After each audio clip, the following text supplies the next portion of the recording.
I did my education in Singapore, in India, and I did another program at Columbia University where I specialized in macroeconomics. But one of my passions or one of my research areas is also in economic history. It took almost 6 7 years, and of course, to land a publisher as well. So a lot of them wanted various sort of compromises, and I was not willing to do that. So let's start with Dharma, right? I define it through the prism of ethics, responsibilities, and harmony. The question really is, what is the indigenous model that Bharat has to have or needs to take inspiration from? Most of the major temples are all sort of within, say, an hour and a half from the ocean. This was the case because most of these temples served as financial institutions. Modern principles of capitalism work primarily on the role of institutions. The Dharmic model is not a substitute for these things.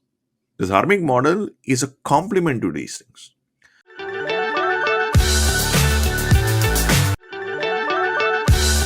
Hello, everyone, and welcome to the PVT show where we have conversations that truly energize one's mind. Well, I am so elated to be introducing our next guest, a best-selling author, Sriram Balasubramanian, who is well-known economist based at one of the leading international monetary institutions in the world.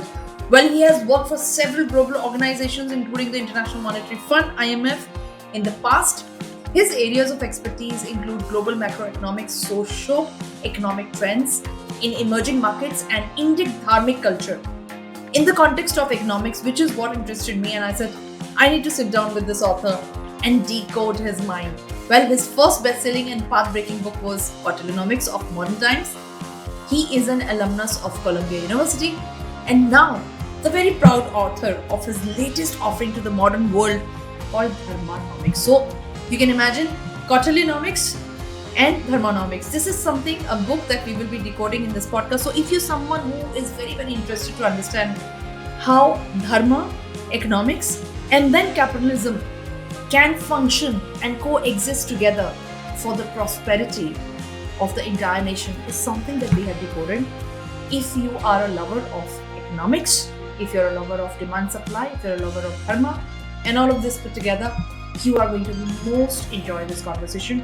As you know, I don't conduct my podcast like interview questions. I conduct to understand and get into the mind of the author. This is what I've tried to do. I hope you like it. And without much ado, let's go and meet author Sriram Balasubramanian. Hey Sriram, thank you so much. Welcome to the PVT show where we have conversations that truly energize one's mind. I'm really honored and glad that your book is just out and we are able to catch up and talk about it. And this is what really attracted me was the title.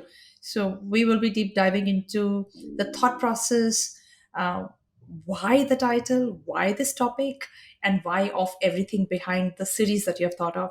Before that, I was researching about you, Shriram, and I'll be honest, I could not find much about you as a professional and as a person.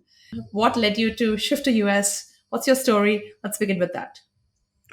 Yeah, I mean, thank you. Thanks a lot first, for inviting me for this podcast. I think it's a pleasure to be here. Yeah, I mean, there is, not a big story. I mean, it's a typical sort of, I would say, story where I did my education in Singapore, in India, and then I came back to India to do my engineering, and then I did my masters in the US. Again, I came back to India to work for some time, and then moved back to the US, where I did sort of a career shift. I mean, I was an engineer, and then I did a lot of writing in economics. So I moved. So I did another master's degree in management, and then moved towards writing in economics, Mhm. which eventually was my, I would say, inherent passion. And I did another program at Columbia University where I specialized in macroeconomics. So essentially, I've been a macroeconomist for about a decade or so, and a lot of my work is, related to a lot of technical work on the macroeconomic side. But one of my passions or one of my research areas is also in economic history. That's something that's sort of captured my mind and Bharat's sort of ancient prosperity, which is often talked about by everyone, but very little research by most people. That sort of really fascinated me, and of course that led to me to the Arthashastra, which I spent many years on trying to understand and trying to conceptualize in the Arthashastra. That led to my the previous book, Kautilyanomics for Modern Times. And then my current book deals with an extension of this in the Common Era, where I argue on Dharma-based economic frameworks. So basically, I deal with, in my research, sort of two major questions, right? We always, when you sort of research or try to understand topics, it's easier to sort of communicate your audience through questions, Mm-hmm. because they're all very dense, complex subjects, and in a sense, you want people to be not just interested but also engaged on the topic. In that context, there are two basic questions which I deal with in my research. The first question is, what is the indigenous Bharatiya economic model? This is a very important question, but often the answer is, Swadeshi is the sort of Bharatiya template, which is not really the case, because Swadeshi was a political movement in response to to gain independence, and that sort of morphed into an economic entity. But if you really look at our history, we have been consistently engaging with the rest of the world in terms of trade, in terms of commerce, for thousands of years. So there's an undercurrent of something that was missing, in my view, when I asked this question. And this was the first research question. The second research question, which is an extension of this, is that what is the role of culture, norms, and narratives, and its impact on economic ideas and policies? So these are two basic questions which I deal with in my research over the last decade. My books, Kautilyanomics for Modern Times, Dharmanomics, and the third part of the trilogy, try to deal with these questions in a rigorous and a coherent manner, but yet something that common people can understand. Sure. This is Sriram, sort we'll of a come to that. yeah. I think I would want to begin by asking you something very basic, which is when was the time when you shifted to the US? Yeah, I moved in two phases. One was in 2009, and then I came back from 2011 to 15 onwards to India, and then I left 2015. So it's about 10 years. Put it that Sure. And when was the first time, when was in this trilogy your first book came out? What was that way. year? Yeah, the first book came out in 2022, but the work started. It's a very long process, right? Because it took me 4 to 5 years for the first book, to do the first book. Why it took such a long time? A lot of this could have been done by writing 4 or 5 op-eds in some major newspaper, and then sort of communicating or showcasing that I know everything. But that's not the point. The point really is, we're talking about serious research. We're talking about getting a lot of common people, including academics, including researchers, to seriously think about this subject.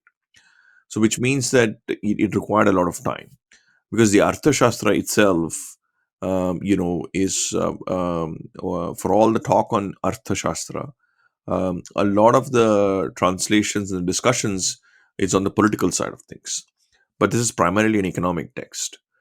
So one had to work with translators, and I myself know a bit of Sanskritam, and work on the text and try to create a framework based on it. So answering your question, I was started this in about around 2014-15, I would say. And it took almost 6-7 years, and of course to land a publisher as well. Praveen Tiwari from Bloomsbury, when he was in Bloomsbury, he was one of the guys who had faith on this subject, because I'm a sort of a relentless, I'm very involved in my work, so I don't like, frankly, the publisher tweaking too much onto what I think is the book. So a lot of them wanted various sort of compromises, and I was not willing to do that. But luckily, Praveen was kind enough to take it as it is, and that's how it happened. So That's yeah, it's been great. a long process, but it started, I would say, around 2014-15. That's great. Uh, what really now you wanted to write a book is one thing. I have been in the company of authors for a very long time, and I know that once you have something in your subconscious mind, which is like, all the time, the brain is always like it's ticking like a time bomb because you want that thing to be out, that information to be out, or that concept to be out, and then you get into the research and stuff.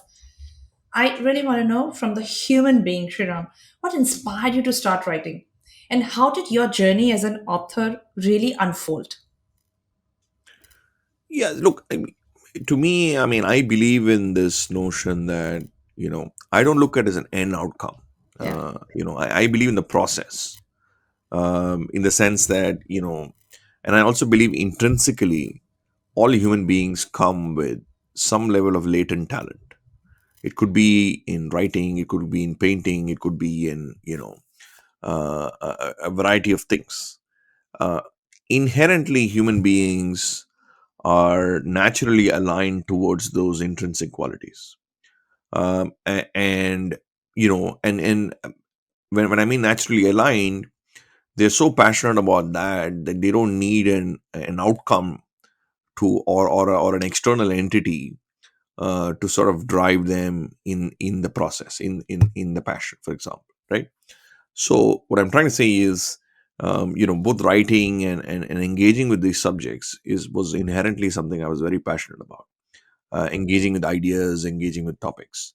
So just to give you some context, before this book became a bestseller, I did two more books prior to this. One was on a joint family, which is a fiction story, and that was self-published. And then also another on the World Chess Championship, because I used to be an international chess player, and that was published in the US. I want to Uh, talk about that. What right. was So that? correct. So that was published in the US Hmm. for a select audience.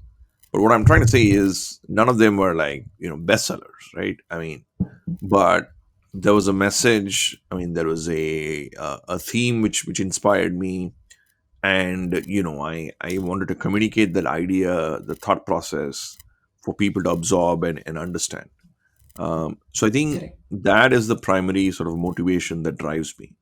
The results are something secondary, because see, like most people who write best-selling books, I've struggled quite a bit. I mean, I've gone with 4 or 5 years without a publisher, gone to many publishers with manuscripts, worked with multiple agents trying to figure out something, and and things don't necessarily work out, um, till things turn around. But what I'm Yeah, trying to say is the inherent motivation is to engage with ideas, bring about ideas to people, especially in the field of, say, economics and society, and and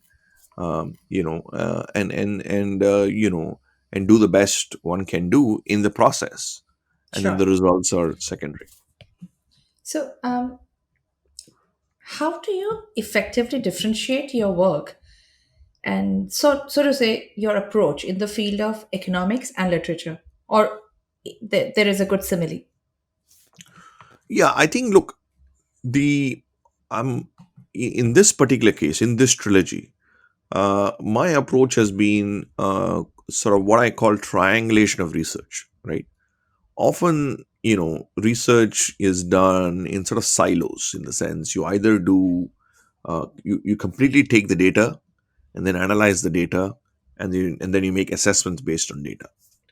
Or what you do is you look at qualitative information, which is non-quantitative information, Yeah, and then make an assessment. But this is a very complex subject. I mean, what we're talking about is, first of all, it's thousands of years back. It's dealing with a lot of these texts which are ancient, So there are various. First of all, you're interpreting it from another language, Correct. and then you're trying to interpret into the financial and economic realm of today, and then contextualizing to ideas today. So that in itself is a complex topic. So what I do is, first I look at the data that is available, whatever data that is available, based on which we can make some assessment. Um, Two, what I use is something called secondary research, which is basically inscriptions and manuscripts and a lot of the physical evidence that is there. Most of them are all digitized. You can probably sit at your home and sort of look at most of these inscriptions. For example, the Brihadishwara temple in Tanjavur, most of the inscriptions are all digitized, for example, right? So what I'm trying to say is, but there's a lot of content. Yeah. So trying to go through the secondary research is a very important component, and more importantly, understanding the thematic sort of undercurrents of this research, right? Because most of these inscriptions are very prescriptive. They will say, for example, Rajaraja Chola went and gave this many pounds of gold to this person to this point of time and at this interest rate, for example, right? But what you need to understand is there are various types of inscriptions like this. So there are various themes that lie in these inscriptions. So one needs to look at the secondary research through that prism. And then the third part of it is what I call anecdotal research. Mm. So you have travelogues by by folks who travel during these times. For example, these are a lot third party people who are not really part of the ecosystem, but have been traveling and writing about from an external lens. So, for example, Sure. Greek travelers, right? Yeah. Chinese embassy notes, for example, or even say Middle Eastern travelers who travel through these regions while the Cholas were ruling. So they have written their own sort of third party account of what is happening. So what I do is when I mean triangulation, I combine all the themes that you see, through these three, pillars, which means, say, if the data gives you a particular trend, that has to be backed by the secondary research. Correct. And that has to be further backed by the anecdotal research, right? Fair And enough. this is very important because, if one of them is, for example, even data today in the informal economy in India is still a bit suspect, in the sense it's difficult to get quality data, right? So just to look at thousands of years of what Madison did is a bit naive, because you can look at the trend lines Yeah. because they're compared at a common base, and trend lines can give you a picture. But to pontificate and look, and take the data really seriously is again, a bit difficult. For example, let's take the wealth that is there in the temples, right? You don't know whether these wealth, how much of it, though it's a stock, wealth is a stock, how much of it was a flow, in terms of GDP data, right? How much of, so there's a gap. What I'm trying to say is, in relying too much on data alone. So I triangulate this research, try to have consistency across my arguments based on this triangulation. So I think this is a sort of a difference that you would see compared to other people who sort of deal with similar ideas. But of Sure. course, this is a bit unique because it requires a lot of skill sets. It requires an appetite for history. It requires an appetite and understanding of economics. It requires an out of the box thinking to look at something new and try to put together all the ideas. But I Great. guess, So yeah, I think we have set the stage up. People who are watching this and listening would be very, very eager to know what we are talking about. Do you have the book in front of you? Could you please show the book? yeah, I can just, yeah, Wonderful. I'm going to sure, get my right, hand. This is Thermonomics. And now let's correct, talk about briefly. sure. Congratulations on the release of Thank this you, book. thank you. Let's talk about briefly that why you had to think of a trilogy. Right. So briefly, again, I go back to the two research questions I mentioned. Right. What is the indigenous Bharatiya economic model? What is the role of culture, norms, and narratives in today's Bharatiya economy? So when I answered the first question, I couldn't find answers, to be honest, Mm. because I was sort of stuck, in the sense, either we look at the just pre independent phase and say that is the Bharatiya model, but the evidence is completely contrary when you look at all these thousands of years. So that's when I chanced upon the Arthashastra. And there I derived this concept called Dharmic capitalism. So the idea of dharma plays a very important role in in being a foundation for economic policy for thousands of years. The Arthashastra also, postulates that beyond the state and the market. So, for example, if you, in very simple terms, you have the state, which is basically, the government putting in money into the economy or taxing you, for example, or giving you incentives to say buy things or whatever. The government does the various initiatives to move the economic machine. Yeah. Similarly, you have the market where people compete in the marketplace, and and companies compete, they grow and things like that, right? So Kautilya's Arthashastra talks about the idea of dharma beyond the state of the market. He says dharma is foundational to both. So, in a very simple example, right? Let So, us for first understand. Sorry, Shriram. yeah, I think you know what? We will have to. You'll have to come like 100 kilometers behind, and as okay, an audience representative of my audience, I'll have to push myself like 50 kilometers ahead, somewhere to match up with what we are trying sure, to understand. Economics is not an easy subject for people. I would sure, want us to first, because you are with us, um, uh, let us understand in your language and with your lens, dharma. You please decode that for me. Then you right, please decode economics for me. And then you please decode capitalism for me. Once we have these definitions alive, then I think it'll make sense for us to then move on to understanding that how Kautilyanomics or Dharmanomics is going to make that difference. great. So, let's start with dharma, right? Yeah. As you know, it's a very multidimensional word. But for the sake of economic policy in this narrow prism, I define it through the prism of ethics, responsibilities, and harmony. Harmony, both in terms of communal harmony, societal harmony, as well as harmony with the rest of the world. Right. So, these are three definitions which I give for Dharma in my works. And these form a base. For example, ethics map onto clean institutions, clean governance, Yeah. ethical institutions, and also ethics based business models, right? Businesses having ethical constructs, right, which drives economic activity. And then within harmony, I talk about societal harmony, and I talk about also harmony with the rest of the world in terms of engaging with the rest of the world. And within responsibilities, I talk about familial responsibilities, societal responsibilities, environmental responsibilities. So each of these, so we spoke about Dharma, we spoke about the three definitions, and then these things which map to it. These lead to three major outcomes. First is from the ethics bucket. I talk about what I call a strong but non intrusive state, which means a government which is very strong, which means it implements rule of law and order. You commit a crime, you'll get the punishment. You do things cleanly, you have no problems, but it doesn't micromanage you. So, for example, say Poonam and myself, we are trading a couple of products, perfumes or whatever it is. They're not going to tell us the quantity of perfumes. They're going to not going to tell us the how much variety of perfumes we can trade and things like that. But they'll give you an overarching regulatory framework, Right. which which one needs to stick to. So that is the first part of the outcome, right, in Dharmic capitalism.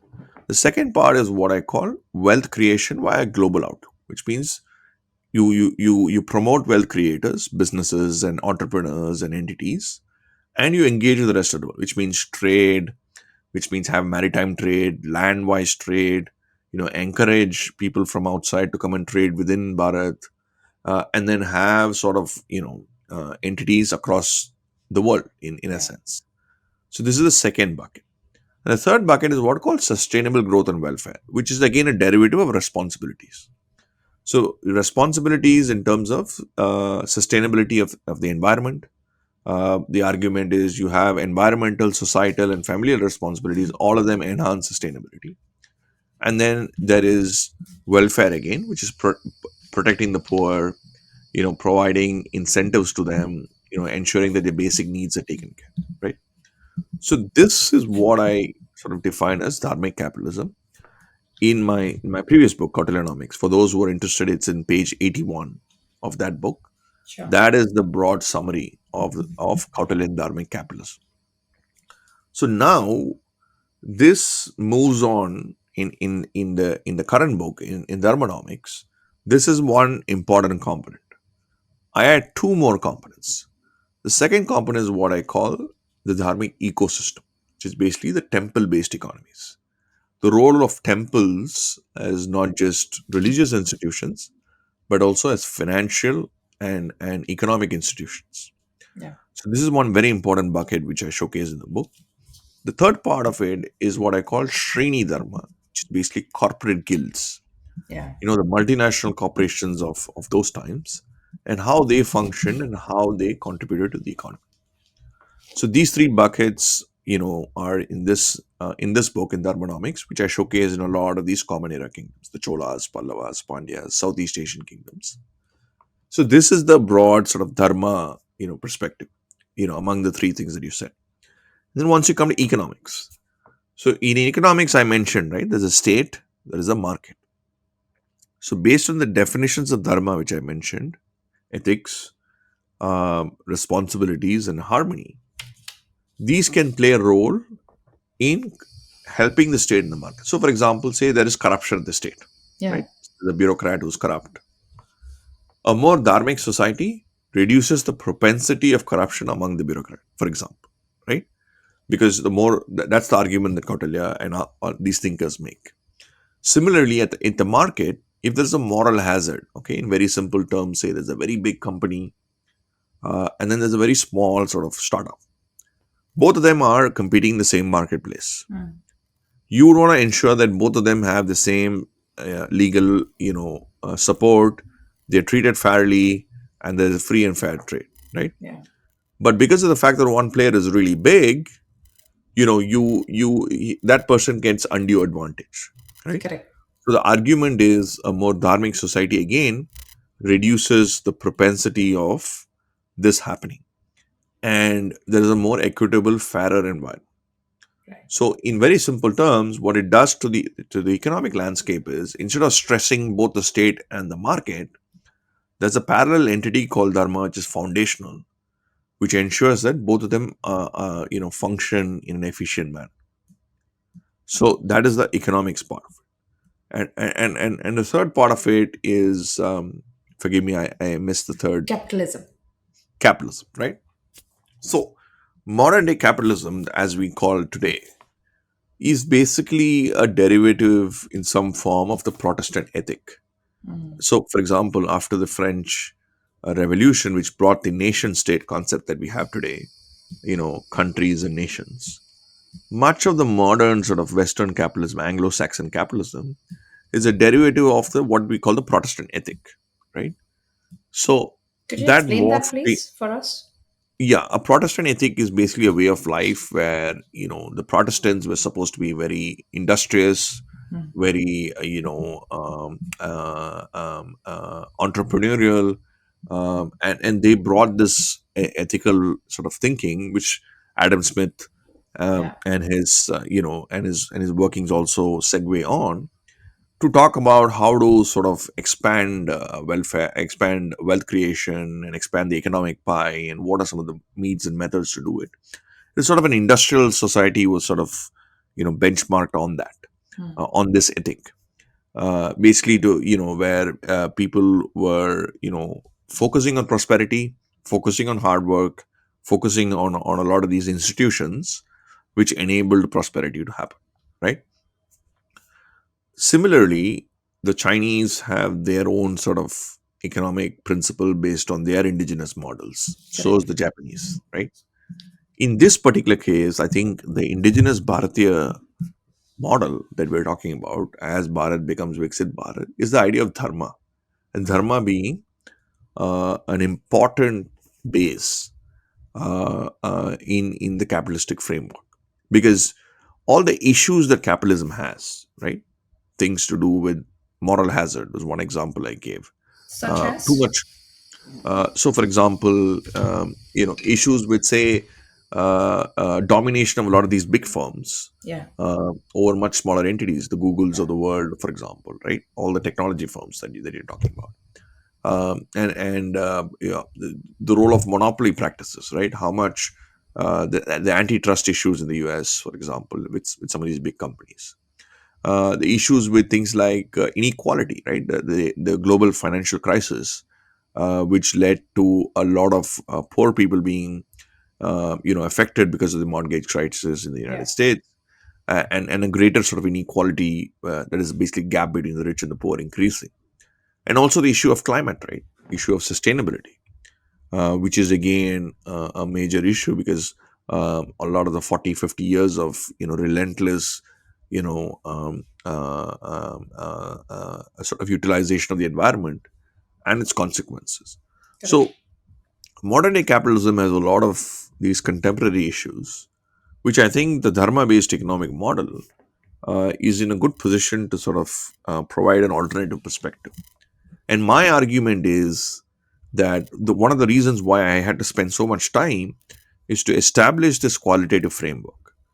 Because what I'm saying is, over a period of 2000, 2500 years, here is a civilization, by and large, till about 17th century CE, which was considered to be one of the most prosperous countries in the Correct. world, not just for 5 years, 10 years, 30 years, but for thousands of years, irrespective of which kingdom was in power, irrespective of who was in various geopolitical conflicts. There was an undercurrent of something that led to this continuous progress. And my argument is that it is Dharma based economic frameworks that enable this progress. And I No, think happy that you by said this. establishing this, we are establishing what I call a quantitative, a time series, Yeah. so that for future, for my next book, I use this to showcase some ideas, of how it can be applied today. Sure. I think the stage is set for this question to be coming your way. Srinath, we will have to deal with this question by keeping one thing in mind that the podcast is going to be watched, and people, very young crowd is also going to be, watching it. Um, More so, we understand economics from the point of view. If you were to ask me, all I understood in my entire life when it came to the principles of economics was demand and supply. My entire everything will hover around this, and I will understand the economy from this perspective. How do you increase the demand? How do you increase it? It ends there.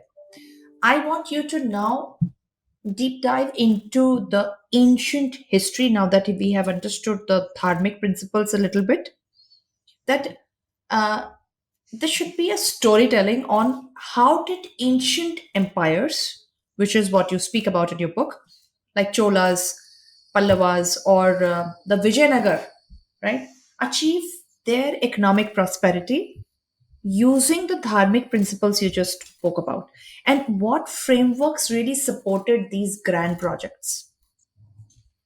Right. So that's a you know um, there's multiple questions in one, but I will Sorry try for to sort of. doing that to you. No, no, no, no, that's fine. Yeah, I mean, of course. So I'll try to again, for a young audience, try to simplify it a bit more. So I think the first part of that question is very important. Why should someone who is 15 to 20 years old, 25 years old, who sees this on Instagram, Yeah, want to listen to this, right? So we are in the 21st century, and we're in the world of AI, and why would you want to go back to 2,500 years and talk about all this, right? true. So the answer to the question is it lies in the last part of my answer to the previous question, right? Where I talked about how, say, the modern day capitalism was an offshoot of Protestant ethic, and how the Chinese have their own intrinsic models. The Japanese also have their own intrinsic models. For example, this best-selling book Ikigai Mhm. by Hector Torres, talks about in a very simple way, but in a holistic manner. It talks about the Japanese sort of approach to life. Correct. So what I'm trying to say is every superpower, right? Every country that aspired to be a superpower, right? If you really look at the history of thousands of years, always looked at their indigenous way of life as an inspiration for their future, right? For all the young people who are watching, right? In another 20, 25 years, when you're all going to be in your, say, 40s and 50s, when Bharat is going to be Viksit Bharat, the question really is, what is the indigenous model that Bharat has to have or needs to take inspiration from?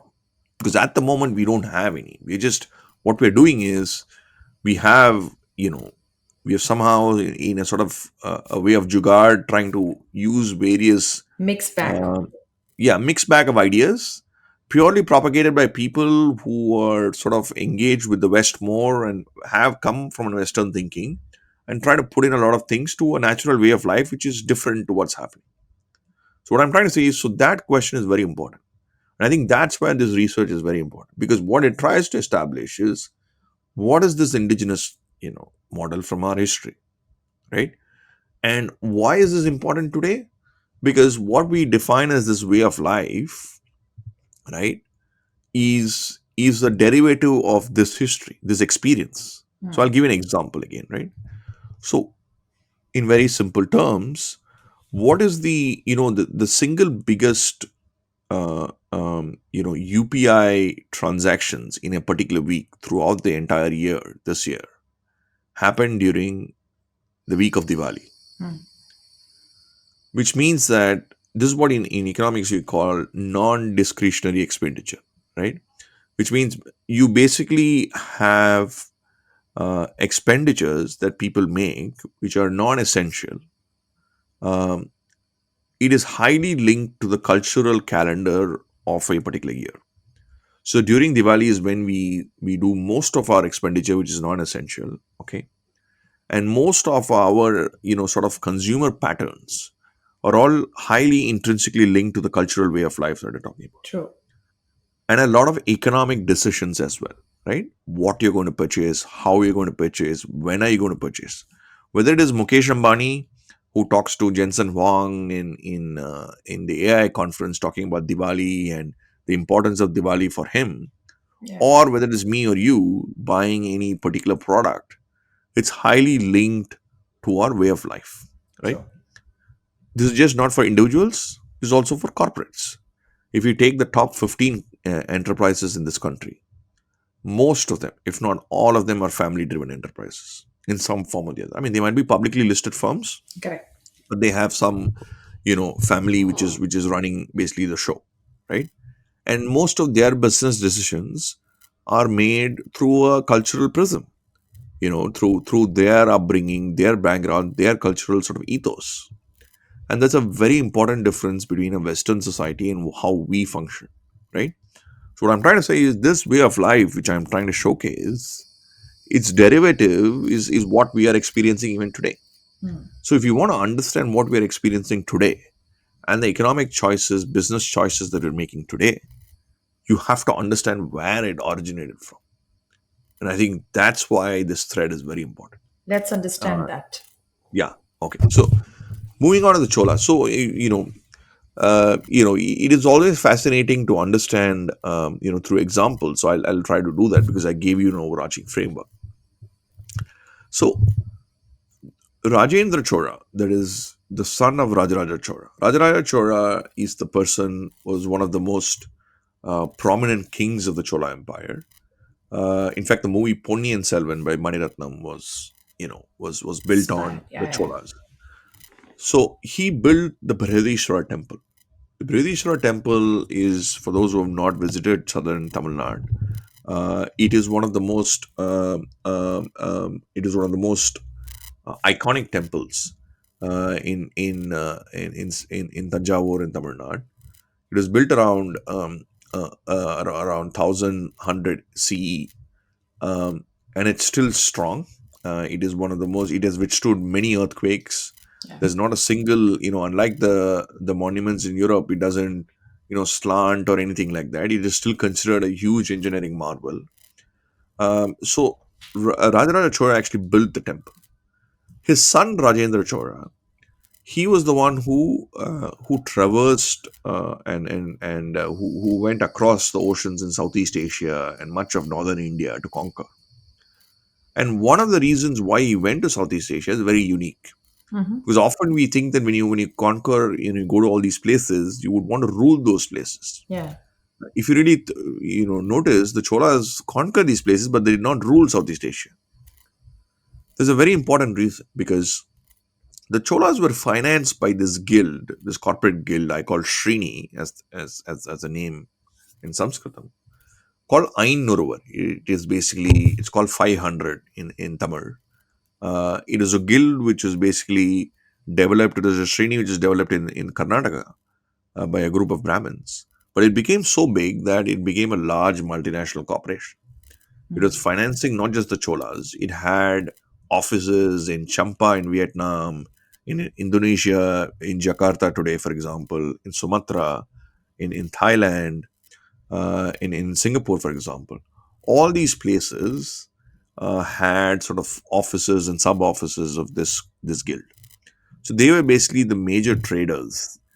So basically, the Srenis, just to give you some context, these Srenis were financial combination of a multinational corporation and also a sort of a trade body, say like a FICI or CII. Yeah.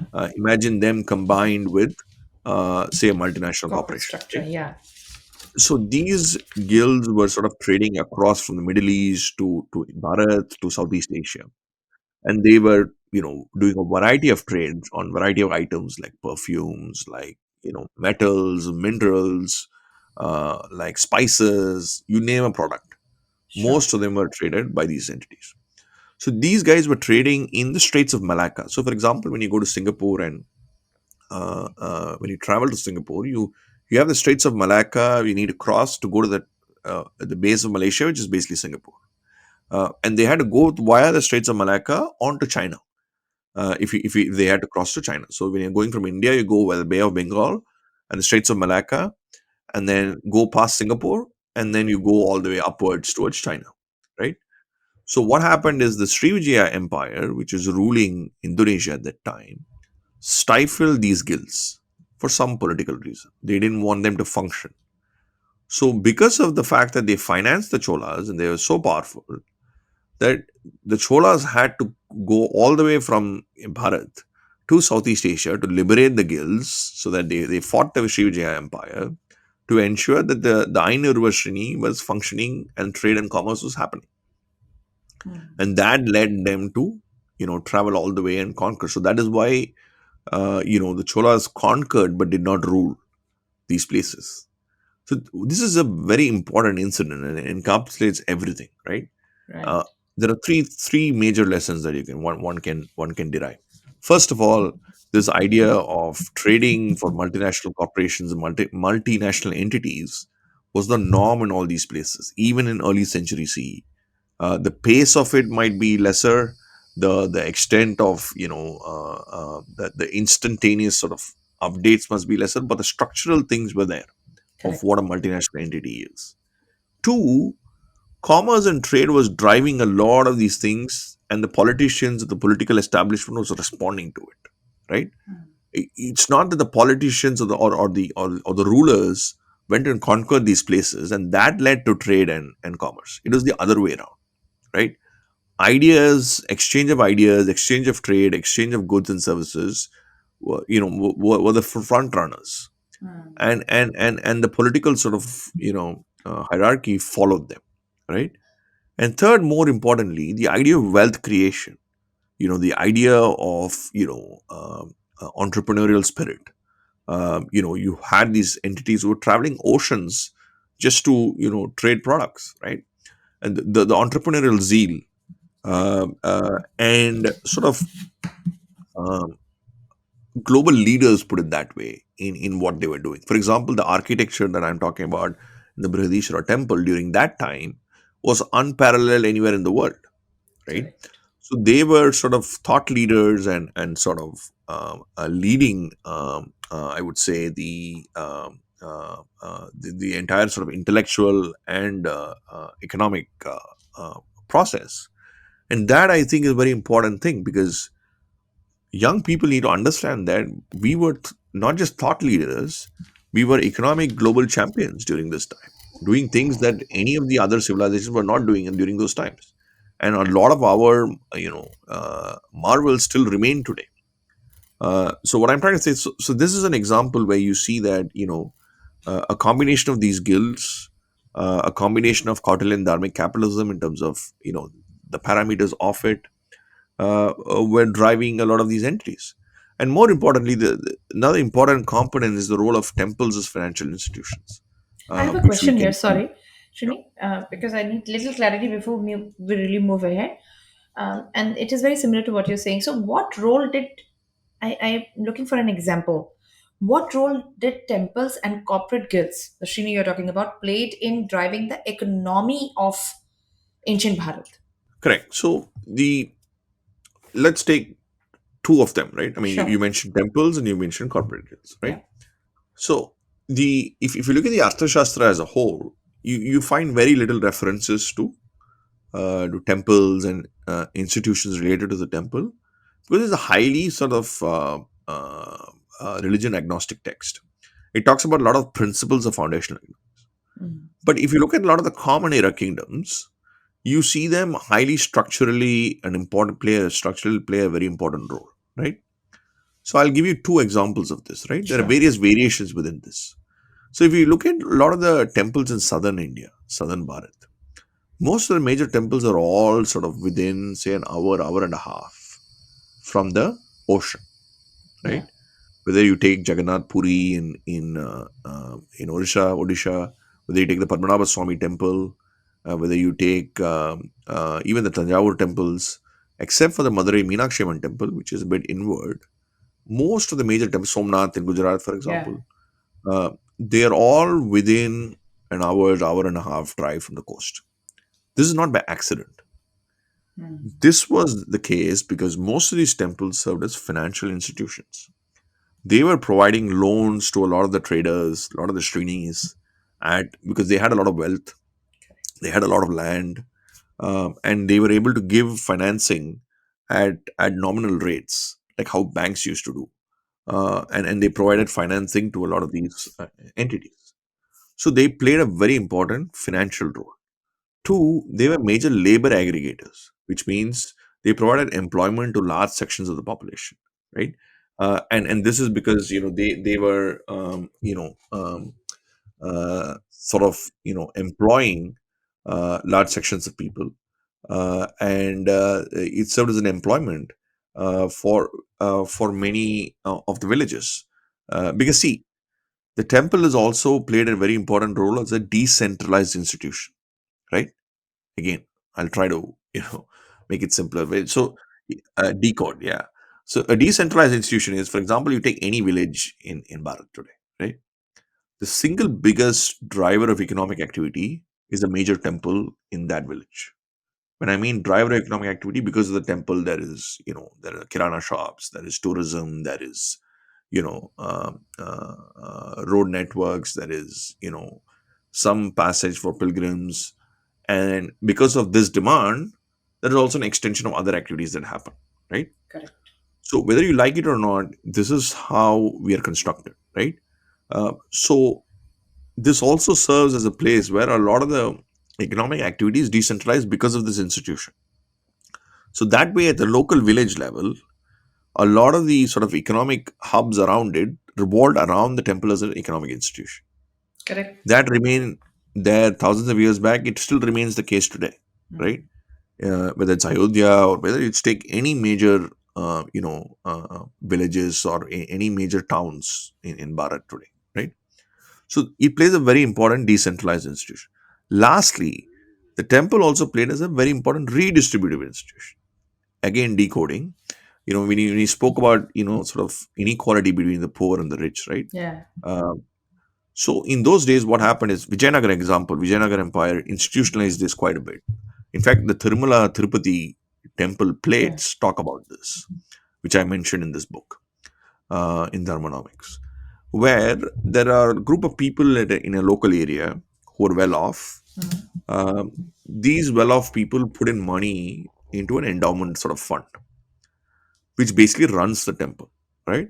It takes care of the temple and first of all the religious sort of spiritual elements of the temple, whatever is required for a functioning temple to, you know, they take care of that first, and then they ensure that 3 times a day, right, people who come to the temple are given food Yeah. free of cost, Correct. right? Which means the real poor, people in subsistence poverty in that particular area, ensure that they get free food so that their basic needs are taken care, at any point of time, right? Yeah. So this, as an from an economic standpoint, is a very important economic instrument, because besides the religious purpose, there are people who are getting free food for 3 times a day who are below poverty line. So it is ensuring that their nutritional needs are taken care, right? So it played a very important redistributive role as well, right? In So there are various variations, right? For example, in the Cholas, and while they built huge temples, it was still a part of their economic framework because they had a lot of trade, they were doing a lot of things. But ironically enough, when you go to Cambodia and Vietnam, Yeah. I'm talking about between say 8th century CE till about at least 13th century CE, the temple was foundational to their economies. That was the temple-based economic model was central to it. In fact, in Cambodia, it's even more because sort of it's to an extent landlocked, except for one part of Cambodia which is exposed to the seas. But that too, those ports were not as extensive. So the temple-based economic model played a very central role in some of these Southeast Asian kingdoms in the common era. Correct. So this is the temple-based model, right? On the Srenis that you spoke about, that's the next part of your question. The Srenis again, like I mentioned, they were really powerful. They had a lot of economic and political power, and they influenced a lot of these rulers in Correct. terms of, and they also were so bipartisan in the sense that these Srenis have existed again for thousands of years, right? They could work with various sets of rulers, whether it's the Pallavas, whether it's the Cholas, whether it's the Pandyas, whether it is Kambuja Desa and Cambodia, whether it is Indonesia. They found their way to somehow Correct. navigate and work with them in. So they played a very important role in the maritime trade that we're talking about. Not just the maritime trade, and also institutionally, because they had leaders who were democratically elected, right? Like how in a modern day corporation you have stakeholders, you have an election to elect Correct. stakeholders. The Srinis had elections to democratically elect people, and these played a very important role in the governance structure, Yeah. right? And they also had, for example, options to exit and entry and exit sort of a setup for businesses. They also were very egalitarian. They had people across caste, across creed, across even nationalities. You had Jews who were part of these, who were traveling from Israel. And you had Middle Eastern people who were part of some of these Shrenis, and they had their own. Even though they were in Bharat and they were from a different nationality, they're still part of this, right? The setup. So what I'm trying to say is, and they were also governed by the principles of Dharma. That's a very important point. Most of these Srinis had their own sort of dharmic structure to their governance, and they defined it in their own terms, based on their own cultural fabric, local cultural fabric, and things like that. But the idea of Dharma was an underpinning thing for them, and that led to a lot of their sustenance over long periods of time. So the Srinis played a very important role in terms of driving commerce, in terms of driving entrepreneurship, and serving as a link between between two sort of countries and people from various countries in terms of commerce. Also, link between the people and the establishment in terms of their sort of commercial linkages and things like that. So Correct. both of them played an important role. And of course, they varied in various kingdoms. Some of them had Srinis as much higher, much more powerful than the temple-based structures. But in some of them, the temple-based economies were foundational. This brings me to this question. Um, Let me play the role of a little bit of critique here. I've Right. seen that, as you rightly said, that everybody would possibly have their own framework or dharma. This is what happens. Everybody has their own, every sect has their own understanding and their own definition that suits them. So my kind of disconnect happens here because there is no um, diktat, or there is nothing which is like, this is how the dharma should be. So I think every generation, every decade, every millennia has to define their own ways of what suits to the majority, being the underlying current of dharma. So my question to you now is it possible for dharmic principles, and so to speak, the modern day capitalism to kind of coexist in a global economic world? And my follow up question, which is coming to my mind, is, are they inherently conflicting? Because what you just explained me is that Shrenis were very much in, they worked in collaboration. I hope I'm able to put my question, 2000 questions right now coming in my head. Right. Yeah. So let's take one by one. Right. So the first question is, how does it sort of uh, uh, in sort of the modern parlance, Context. modern context? You're saying there are various definitions of dharma, and how do you sort of reconcile this, right? So, See, dharmic principles and capitalism, can they coexist in today's modern world? right, definitely they can. So that's my argument, right? Because see, modern principles of capitalism work primarily on the role of institutions, right? Institutions, rule of law, law and order, Yeah, and the implementation of rule of law and order. They form an important pillar of modern day capitalism. Besides free market, free enterprise, and in some cases democracy as well. Free spirit and things like, right. correct. So the role of what we are trying to say here is the dharmic model is not a substitute for these things. The Mhm. dharmic model is a complement to these things. See, the role of institutions, rule of law, and order, despite capitalism's relentless focus on it, has a lot of shortcomings, right? So, how do you sort of, because the reason there is a shortcoming is because inherently people have a way of life that they've been living for thousands of years, which is Correct. independent of state, independent of capitalism, independent of any entity that you're talking about, right? It's the cultural fabric that people have been having for a long period of time, right? And then modern institutions come into play, right? And all these terms like capitalism and all these things come into play, Mm. and we somehow adjust ourselves to this framework and live our lives, right? But there are certain situations where the the the the, the modern implementation of some of these ideas are in conflict with this way of life that we're talking about, right? True. So that is when you find that the uptake of this institutional, so not institutional, the uptake of these modern principles is quite low when there is conflict with this natural way of life, right? So what Kautilya argued long time back, and what I am, what we are arguing now, is that this, doesn't necessarily need to be, this or that. You could have a rule enforcing institution based society and a capitalistic model, but also a dharmic foundation which can complement it. If there are issues that the institutional setup cannot solve, a more refined understanding of these dharmic principles, a more dharmic society will eventually automatically, like an autopilot, deal with some of these issues, right? Mm. So, for example, right, let's again say, if you take any public policy, right, if let's take the Swachh Bharat initiative, right, which we're all, one of the reasons why the Swachh Bharat initiative, became very successful, especially in the rural areas, because it basically took a dharmic idea, this Saucham, this Mm. cleanliness, we're all clean in our Mm. houses, made it into a sort of a, because of the prime minister and the huge machinery that is there, made it into a social movement, sort of created your dharmic consciousness, so much so that you want the neighborhood to also clean. Yeah.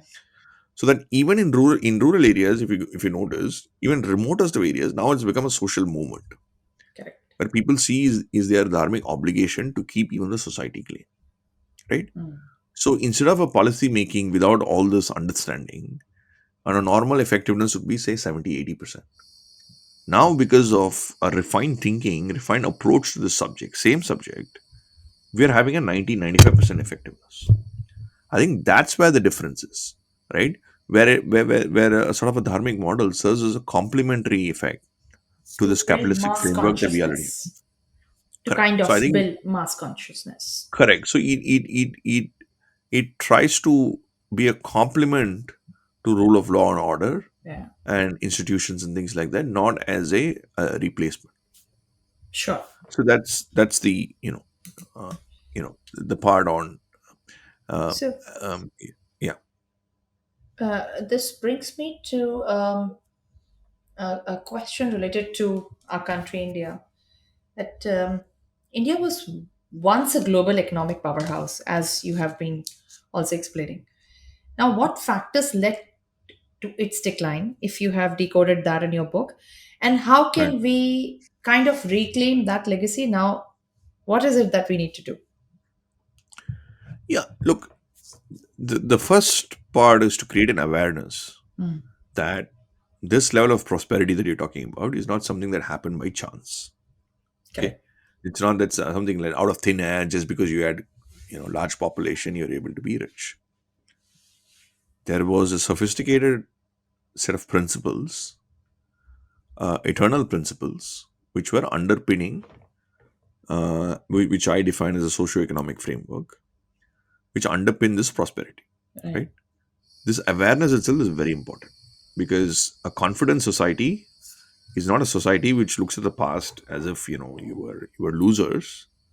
You were in fact winners, not just random winners, but you were world beaters in a lot of areas which were underpinning, and there was a socio-economic system which was underpinning that progress, Mm. right? So first is the awareness. Second is how do you apply some of these principles today, Yeah. right?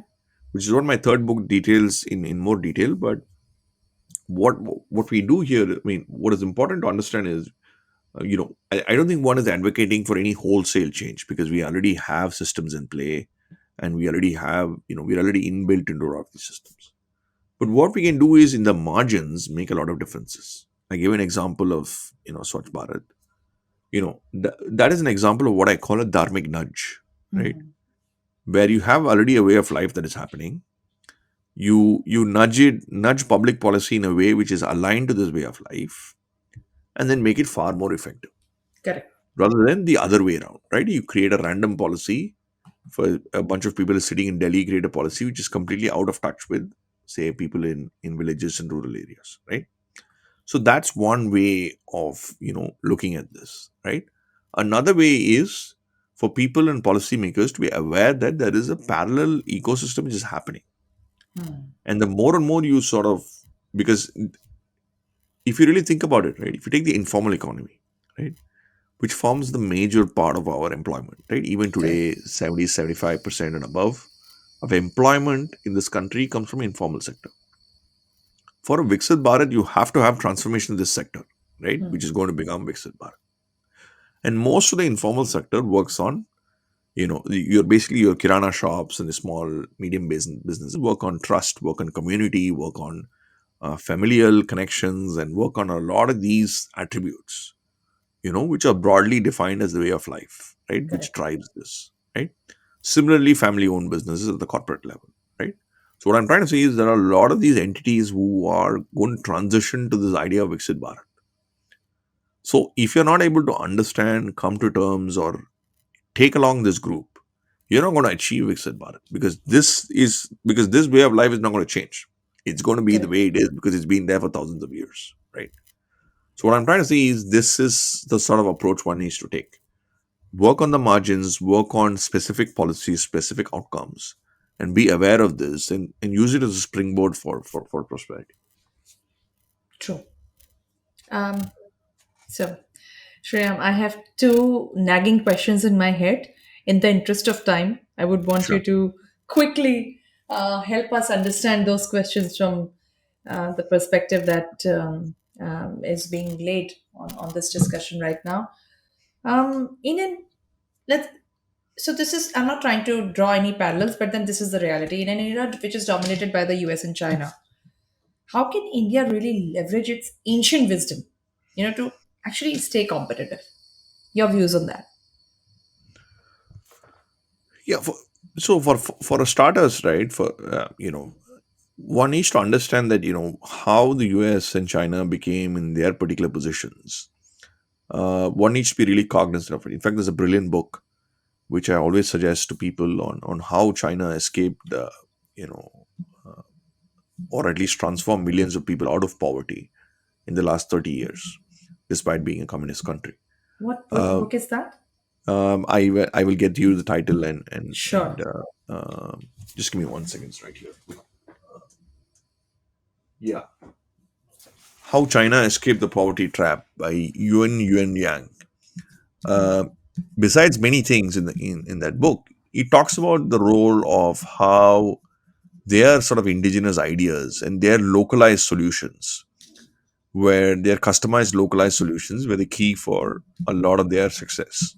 Right. Agree or disagree is a different story, but what I'm trying to say is that um, how these countries became sort of prosperous is again a lesson that we need to sort of think about. I think it's important that Bharat acknowledges that in a large, complex country, understanding this is very important. Hmm. Secondly, if you look at most of the modern issues, right, whether it is sustainability, whether it is AI, with all the complexity of machine learning and things like that, eventually human one-to-one interactions, human interactions become a high value premium. Correct. How to deal with human interactions and societal interactions. So that plays a very important role. And I think these ideas again provide us a very refined perspective of this time series. Okay. And this provides us a much more sort of eternal perspective on a lot of these ideas, because it's a subset of our way of life. So I Right. think what I'm trying to say is that for a lot of the modern problems that we're talking about, international peace, sustainability, living an eco-friendly life, inclusive growth, taking along people of various caste, creed, and various sections of society, and then irrespective of who's in power, Hmm. still have these principles as their underlying philosophy. I True. think these are the ideas that one can pick up along the way. Sure. Very well said. Okay, to conclude, I think the last question that I would want to ask, and please feel free to decode it in the most honest way. Um, Sriram, what message would you have for the young entrepreneurs, and thinkers who want to explore India's economic heritage?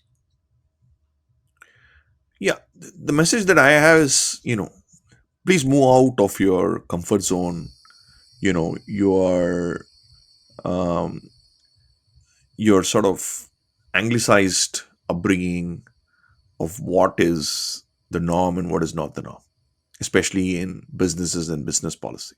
Yeah, I think young people need to travel a lot, need to go to tier two, tier three towns, and just observe. yeah, I would say just observe of how this country is functioning from an economic sense. You just keep all your theories and theorems outside, because it's very important. Because what we would notice is that there is an inherent way of life that is determining a lot of economic outcomes. yeah, A lot of the factors which I've mentioned earlier. So what it does is it keeps them rooted, especially for entrepreneurs, to understand, about the essence of Bharat.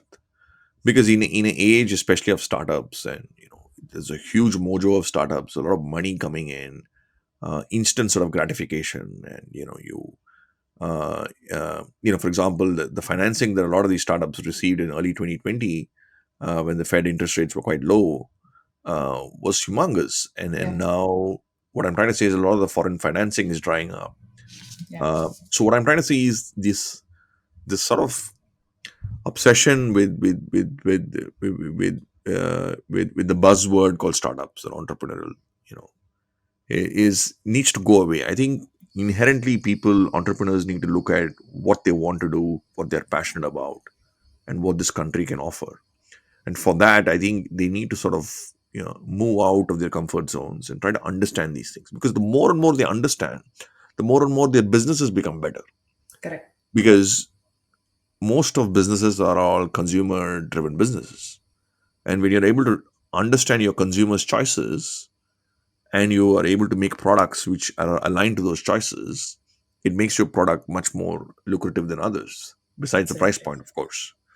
So I think if you ask me if there's one thing I would, uh, first of all, hope that they become more aware through work such as this on their illustrious past and draw inspiration from it. And two, have an open mind to sort of try to understand some of these nuances and try to appreciate the way of life, and then align products and business ideas to that, and it'll make your uptake of your business much higher, in my view. Very well said. Shreena, I have a follow up question before you go, and that is um, three reasons why people should pick up Dharmanomics and read in 3 lines. It's a task for you now. I know you're an Okay, author, you cannot give me just 3 lines. So, right. So 3 lines, yeah. So the first thing is awareness about the past, yeah, awareness about what the past has given you, and so that there's a sense of confidence among yourself. Two,